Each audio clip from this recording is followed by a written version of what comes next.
Over the years, I've learned that when a space in our home stops working, it's usually not because we've done something wrong, but because life has changed. And sometimes our systems just haven't caught up yet. If you've been feeling a little stuck or need a gentle nudge to get started on that project you've been putting off, you are in the right place.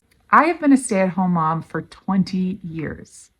And in that time, I have learned through much experience that small, thoughtful resets in our home can reduce stress, create space, and make more room for the people and the moments that matter the most. Today, I'm taking a closer look at our family room storage and adjusting it for the season of life that we are in now. So stay with me as I declutter and reorganize this space, wait and see what I decided to keep and what I felt ready to let go of. If you're new here, I'm Megan. Welcome to Moments That Matter.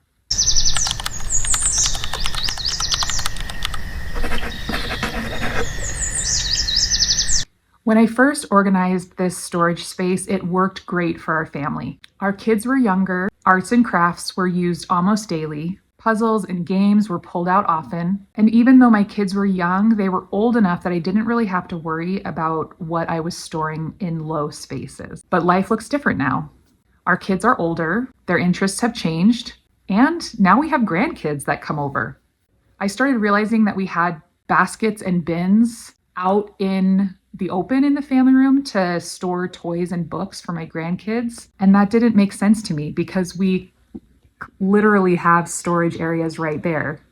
They just were already full of other stuff. And so our new toys and books couldn't fit in there. They had to remain out in the open. And it just felt cluttered. At some point, though, it became clear that clutter wasn't our problem. Our life just had moved into a new stage. And I hadn't taken the time to readjust our space to fit our new season of life. If you've ever had systems that have worked well for years and suddenly feel like they don't work anymore, this video will probably feel familiar. So let's get started and I'll show you what I did. When I originally set up this space, accessibility mattered the most. Everything needed to be easy for the kids to grab on their own. This first cabinet held all the kids' arts and crafts, coloring books, paper, markers, Play-Doh.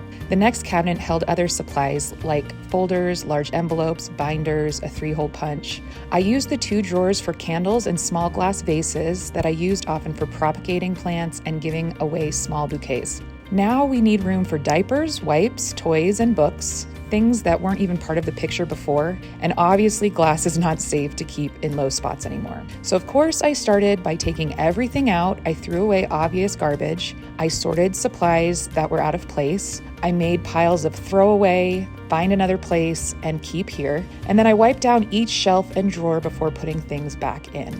I designated this first cabinet for grandkids' toys and age-appropriate arts and crafts. My granddaughter is just entering the phase of coloring and Play-Doh. All of our Play-Doh was rock solid, so I threw that out and will someday invest in some new Play-Doh for her. My husband hates Play-Doh, and I don't really blame him, but kids really do love it.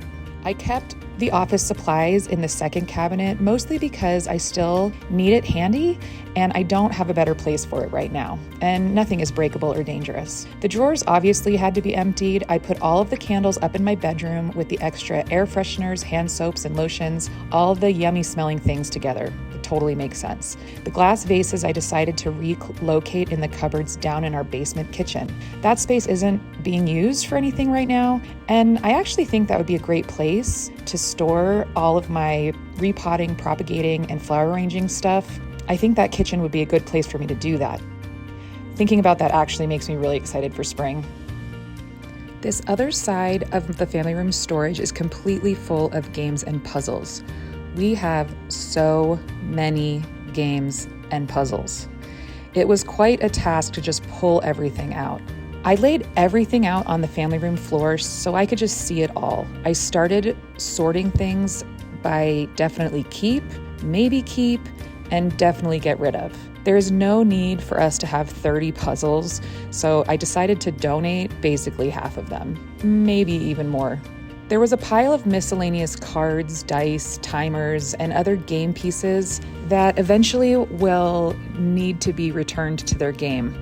Most of them I was able to find homes for, but there are still a few stragglers. I put those in a Ziploc bag so we know where to look when we need to look for a missing piece. Once I got everything sorted out, I put all of the games that we were going to give away in these big garbage bags. I put all of the games that we're going to keep back neatly on the shelf. And then all of the games that we need to make a decision about, I put on our kitchen table for our kids to look at and decide which ones they wanted to keep. Now our family room is officially decluttered, organized, and repurposed for the stage of life that we're in. And it feels so nice.